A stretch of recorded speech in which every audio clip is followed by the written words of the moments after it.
Hey everybody, welcome back. Tonight we're going to talk about yields, quality, and the science of old vines. So this is for the Harvest of Dormancy class, video 303, and this is very much an outline of our textbook from New Viticulture by Jamie Good, chapter 8, starting on page 133. So if you'd like to read along, listen along, or follow with that, you are more than welcome to. So just kind of an overview of what we're going to be talking about. We're going to be talking about quality versus yield of grapes. So as we talked about in class, most everyone drops crop, so it must be legitimate, right? So less must equal more. Well, maybe not necessarily. We're going to talk about that. Next, we have old vines versus young vines. So ultimately, we live in a world where youth is romanticized and wanted, but in the wine industry, we live in a much different world where older wines and older vines are very respected and revered, and they're very special to this industry. So why is that? So what is the difference, and why do we like old vines so much? Next question we're going to ask, are vintners wasting money by dropping crop? We're going to hear some defense against that, a little bit of rebuttal, and the reasoning why. So we're going to see what's the science behind this logic, or are these just universal truths? That dropping crop is better, that old is better than young, and are people just kind of getting like sheep mentality and following the crowd? We shall see. Speaking of old vines, I have a picture here of the world's oldest vine from Maribor, Slovenia. This is a vine that's over 400 years old, which is pretty cool. So for yield and quality, when we start talking about yield in vineyards, if you own a vineyard or you're thinking about planting a vineyard, you very quickly will find out that people in the industry talk about yields a lot. You hear lots of numbers be tossed around. It's really important that you know your units and you know what we're talking about. So most everyone else in the wine industry is on the metric system, whereas we're still on the empirical system. So yield is usually expressed as tons per hectare or tons per acre, right? Here in the United States, we have tons per acre, but there's two different types of tons. We have the metric ton, which is 1,000 kilograms, and then we have the U.S. ton, which is also known as the short ton, because it's just short of the metric ton, so 907 kilograms versus 1,000, right? And then for everyone here on the empirical system, 1 ton is 2,000 pounds. So just so you know. So when you read an article and it says ton per acre or ton per hectare, it's really important that you don't just you're not comparing apples to oranges there. Those are not the same units. So you need to do the calculation if you really want to know the difference between the United States and, say, France or Australia or so forth. So it's a different system of metrics there. So if you're curious what a hectare is 2.47105 acres. So if you need to do a conversion, you have that. Or on the other side, 1 acre is 0.405 hectares.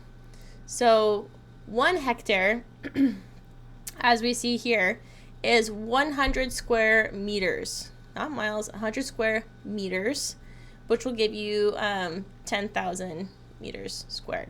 So that's what you have there. So 1 air is a 10 by 10 meter by 10 meter square. So you have that, so 100 meters. Cool. So if you have questions about that, look into Wikipedia. We have the link here if you guys would like to read more about that. But just to keep you on the right page of what the units are when we start reading into articles about yields, basically. So less yield of grapes equals less volume of wine. We talk about yield from weight to volume. It's important to understand like how many gallons do we get per ton of fruit, and it really depends on the variety. So this is where things start to get very, like, we have lots of exceptions for everything in the industry, right? So we say on average, a winery can say, oh, on average my yield is 160 gallons per ton, except for white wines, or except for Cabernet Sauvignon, which is very small berries, or except for Muscat of Alexandria, which has a lot of pulp and pectin in the juice. So there's lots of exceptions there. So it depends on the variety, right? Your yield's going to change. And with that, it's the berry size. So some varieties have very large berries. Some varieties have very small berries. Pinot Noir has very small berries compared to Zinfandel. I know these pictures make it kind of hard, but Zinfandel has very big berries, lots of juice, very high yielding vines, no problem with that. Pulp and pectin depends on the variety. Muscat of Alexandria is a big offender in pectin, and oftentimes winemakers will have to use enzymes to release the juices from those grapes. So that could reduce your yield if that's working against you. And then also your pressing fraction. So how hard you decide to press those grapes is going to impact how much juice you get out of them. We don't want to press them too hard, because then we could have a situation where we extract a lot of color from the skins. If you're making a white wine, you don't necessarily want that. You can have a lot of bitterness, astringency, overly tannic wines. So this could be a problem. So you don't always want to just press it to no tomorrow. So for the purposes of this class, if we do any calculations, we'll just assume 150 gallons per US ton. And I don't have any calculations for this lecture yet, but it could be happening down the road.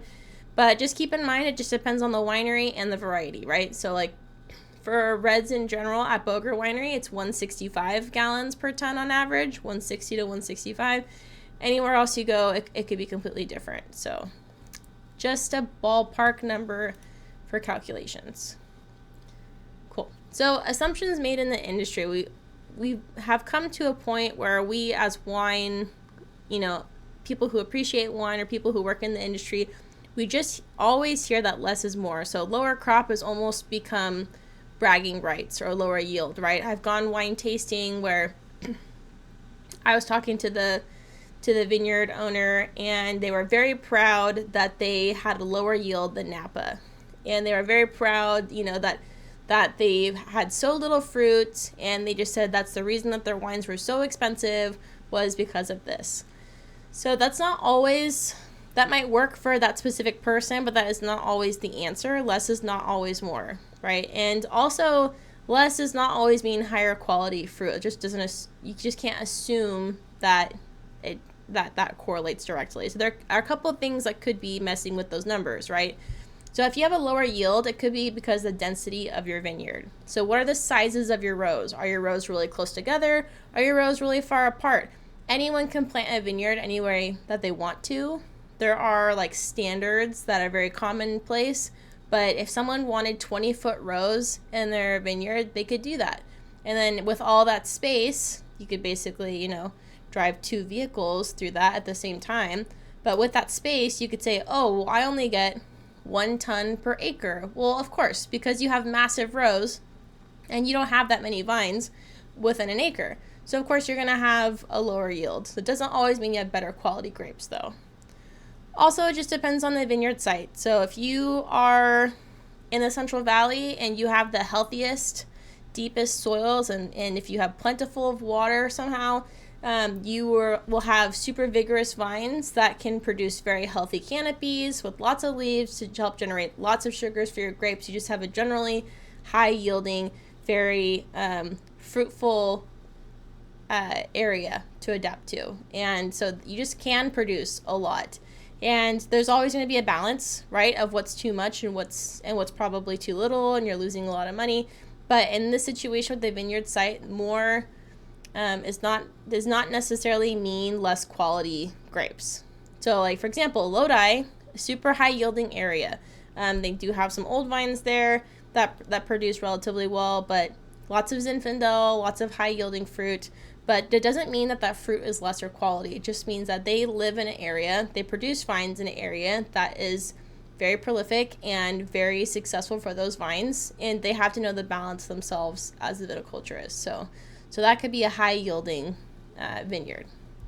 Then you have, like, say you have another vineyard somewhere else, shallow, rocky soil and very nutrient poor. So this would mean that your vines are struggling. Your vines are having a really hard time. So your vines would not grow that large. They would not grow that many leaves in their canopy, and they'd produce less fruit because they are struggling on a day-to-day basis. With this, you could argue that you get this more intensity in the fruit, and that's why, and then you could try charging an arm and a leg for that. But it does not mean necessarily that wine is better than the other one. So just knowing the vineyard sites, and it could be the most amazing wine you've ever had in your life, but that's only one factor out of a million choices that could have been made in the winemaking process, how the vineyard was taken care of, how the vines could be treated, what's best, what's healthiest for them and for their longevity. There's so many other factors that come into play that you really can't just make a broad assumption that less is more. Less does not always mean better quality wine. Like, people love to brag about that, but it's not necessarily, a factor or a litmus test as to what the quality is going to be. So other things to consider, if you have a low yielding crop, it could be that you have disease. It could be that you have missing vines. You have trunk diseases. Here we have a picture of Eutypa dieback. This is specifically in Australia, but Eutypa is across the globe. It is a problem for vines, and it will kill them. And it happens eventually to older vines. It's very common to see Eutypa in vineyards, so it can happen. On the other side of that scale, something to consider, if you have a vineyard that's overproducing and it's just producing these massive canopies with lots of shade, it can affect your crop the following year, because you want the buds on the fruiting zone to receive sunlight, so that way they are generating the shoots that will be programmed for the next season. If they don't get any sunlight, they're not going to form well, and then it will be a problem the following year. So you can have problems on either side of that scale. Very situational. So here's an example of a region that requires lower yields for their higher end wines, right? So this is Bourgogne, and this is, or for people in the United States, Burgundy, but they're just leaning towards just Bourgogne now because they just want to be known as one name, and they're tired of countries having multiple translations for Bourgogne, basically. But anyways, so we have the Grand Cru, right? This is the highest level wine that you can get in Bourgogne. Red, 35 to 37 hectoliters per hectare. So this is hectoliters per hectare. That's the units that they gave us. If you would like to convert this to U.S. tons per acre, I'd be more than happy to give you extra credit. But this is just the units that we're working with right now. So 35 to 37, and then for a white wine, 40 to 64. Then you can see that with the lower status, with the lower rankings of their wines, they are actually allowed more yield in their vineyards, which I thought was very interesting. So take that what you will. And this is a very common... This is a very commonly accepted trend across the world. You see this in Italy and other places besides France, that these smaller yields are creating what their higher end wines, basically. So it's very, very commonplace to see that. However, that's not a one solution fix all situation for all styles of wine in all places of the world. So for example, you think about New Zealand, and you think about New Zealand Sauv Blanc and also Champagne. These are higher yielding vineyards that produce fantastic world-renowned wines that are highly respected and highly valued. So speaking of New Zealand, many scientists are starting to believe that reducing yields to improve quality is counterintuitive, and here's why. So Dr. Mark Krasnow from New Zealand, and he's talking about New Zealand Pinot Noir. He has a theory, it's on page 135, that crop thinning, the result of crop thinning is you get more sugar and bigger berries, not necessarily more flavor. And bigger berries is not always ideal for making red wines. When you think about it, if you have bigger berries with more sugar, but not necessarily more flavor, you are essentially diluting that wine. The juice to skin ratio, right? Because all the flavors of the wine we get come from the skin, so the flavor and the color. So if you have more juice but less skins to ferment with, then you are making a wine that's not as expressive as if you had just left the crop or left more of it, didn't drop so much. Then you would have smaller berries with less sugar, but then you'd have more flavors from the skins. So again, it's a balancing act. I'm not saying don't drop any crop, and I'm not saying drop all the crop. I'm saying that there's a balance depending on the style of wine that you're creating. And the big factor here to think about is you just want to make sure that you leave enough crop on your vines so that way it ripens in time before the end of your growing season. And what I mean by that, it needs to ripen in time before the rain and the snow and all of that cold weather comes in and destroys your crop. So that's the most important takeaway from this. And also just a new perspective. Like New Zealand Sauvignon Blancs, even though these are high yielding grapes, well, Sauvignon Blanc, first of all, is a monster of a variety. It just provides and provides. It keeps growing. It's like a machine. But also, like, New Zealand Sauvignon Blanc is by no means diluted or lacking character. New Zealand Sauvignon Blanc has extreme aromatics, lots of grapefruit, lots of gooseberry, and sometimes grassy notes. And it's not lacking in any department. So just to consider the style that you are employing with your crop and the variety that you're working with, this is a very good example of dropping crop is not always the answer. So I hope that makes sense. So just kind of summarizing what we're talking about. So factors to consider if you're going to drop crop and if you want to be a skillful viticulturist. The variety itself, so Sauvignon Blanc compared to, Cabernet Sauvignon, very different varieties, different yields, different styles of wine, right? Wine style. Am I making a white sparkling where we want the high acidity and low sugar, or am I trying to make a late harvest wine and I want it to be pumped full of sugar? Then that's a different story, right? So you treat those wines completely differently.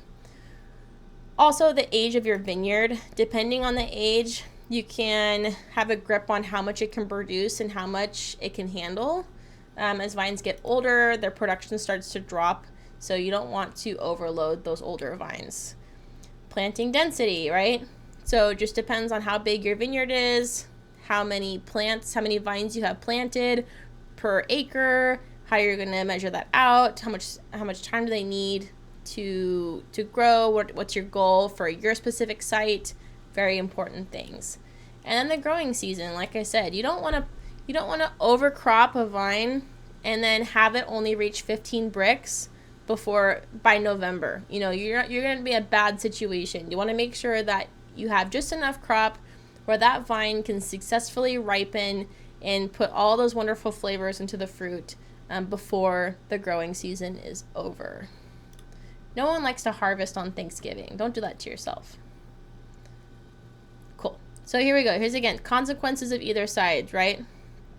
If you overcrop, if you leave way too much fruit on the vine, you're going to have a difficulty ripening that fruit before the rain comes in.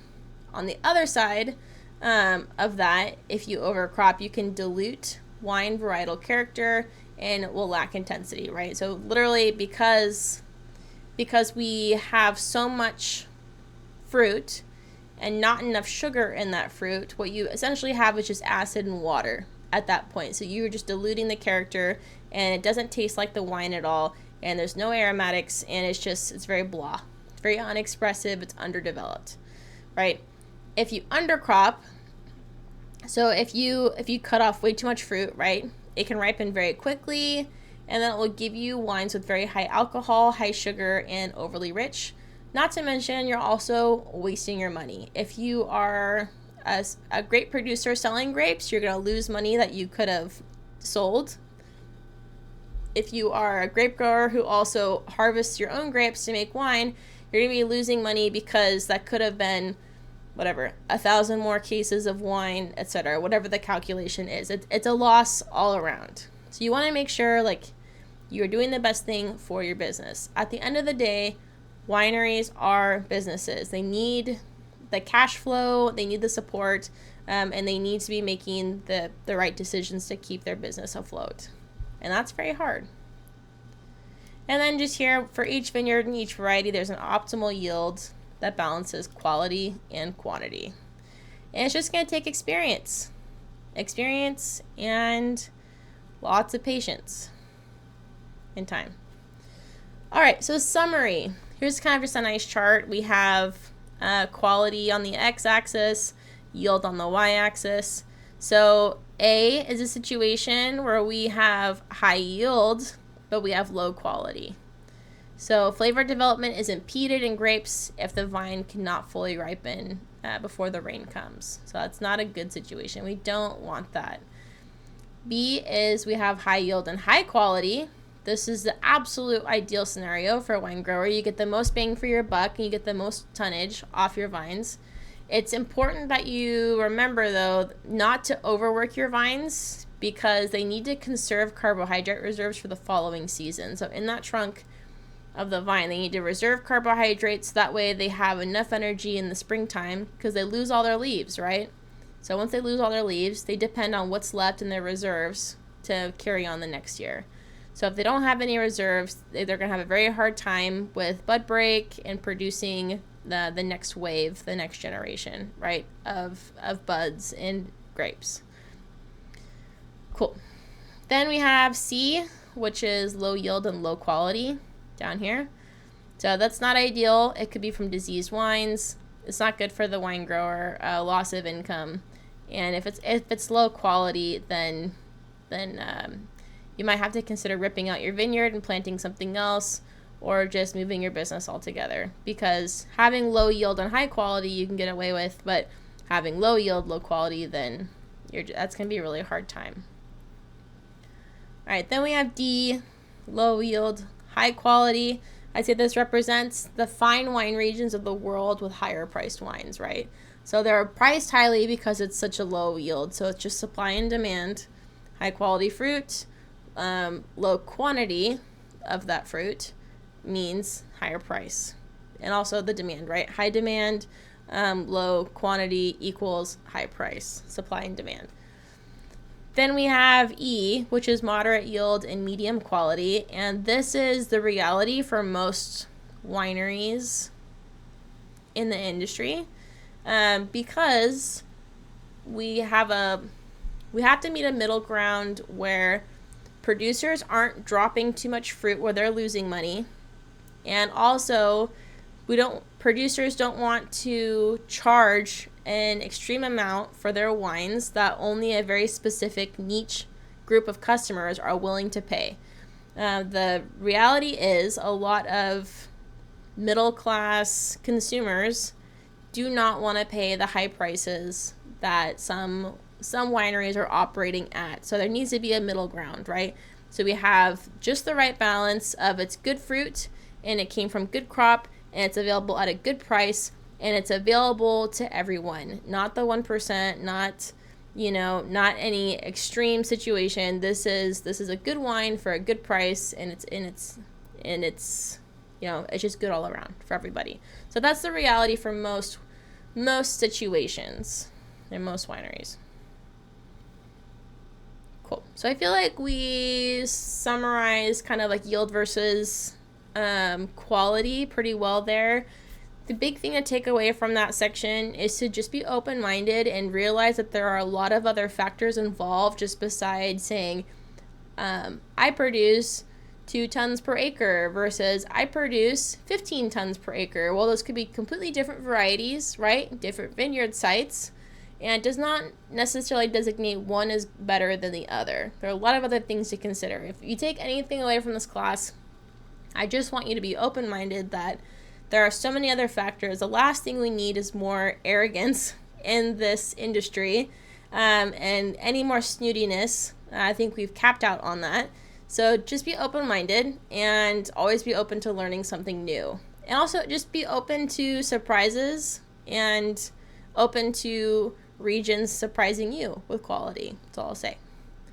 Okay, moving into old vines. Old vines are very exciting. So in the wine world, the older, the better. Old vines are very highly valued.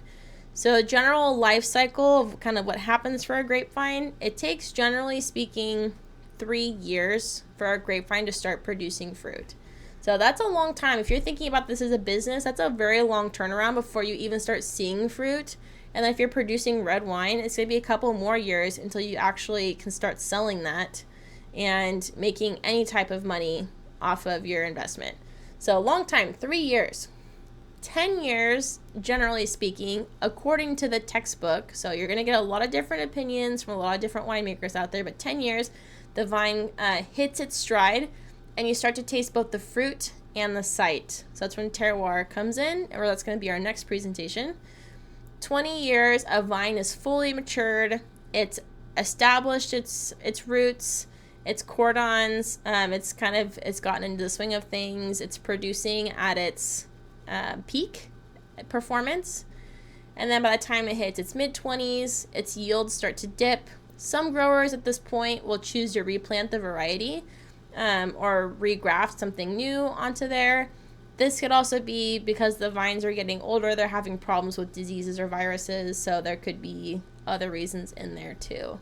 But generally speaking, the older, the better. So what is the definition of when a grapevine is actually old?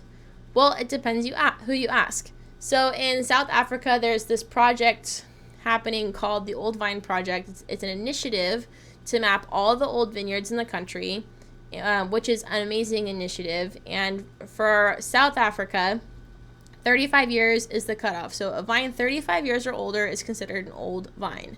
And this project, the Old Vine Project, if you want to read more about it, is important because currently most all the fruit in South Africa is just being sold off into bulk cheap blends for these massive, massive companies. And these are vines and grapes that the fruit should be made separately and prized and also celebrated, right? But it's kind of a disservice to the region. All these vines are just getting tossed into bulk blends and shipped out for, your box wine, essentially. So they're working on turning that around, getting some recognition for their vines, and moving into a better tier of winemaking. Next, we have Australia. I love Australia's tier system for old vines. So they also agree 35 years is the cutoff. So 35, once you reach 35, it's considered an old vine. Once you reach 75 years, it's a survivor vine. 100 years, a centenarian vine, and 125 ancestor vines. So that's their scale. And we have some pictures of ancestor vines in Australia in the upper right corner, which is pretty cool. And then last but not least, for the United States, we do not have a legal requirement for designating old vine on a wine label, which is insane. So there's no legal requirement. Anyone could put old vine on a label, and there's no one making sure that the vines are X number of years old or whatever percentage of the fruit is actually old vine. There's no regulation on that yet. So if you go somewhere, I'd say most places are very honest about it, but maybe ask what old vine means to that producer, and you can have an answer and have an idea about what's going on. With that, we have a couple different sources. We have a couple sources saying 20 years old is an old vine, 35, and then even 50 years to classify as an old vine. Those are very different ages.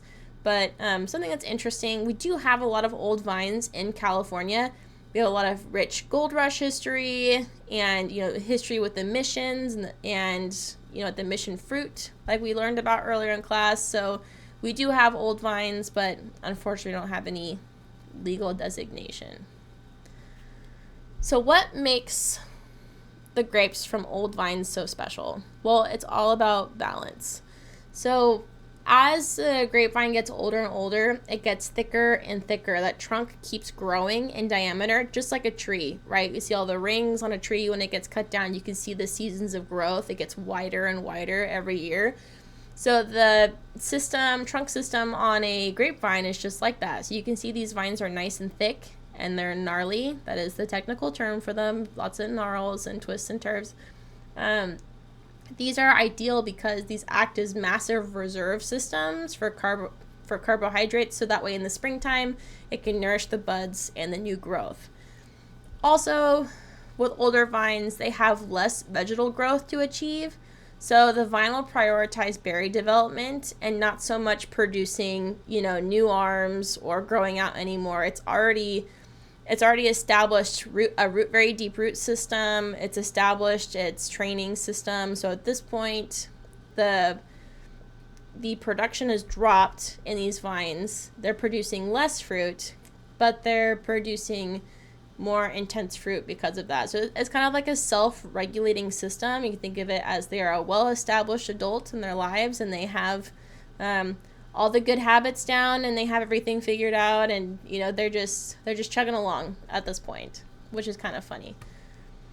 So on page 141, Jamie Good goes through what's called the teenage hypothesis on old vines, and it's quite funny.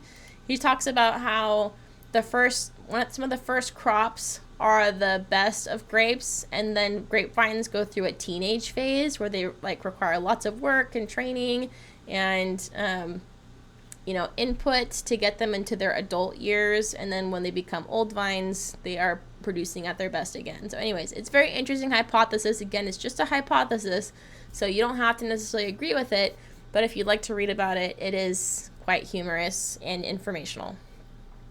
The last argument as to what makes old vines so magical, right? With that network of roots that they have so nicely developed, there's also all of that fungi that we talked about in the soil, the mycorrhizae network. It's a whole ecosystem.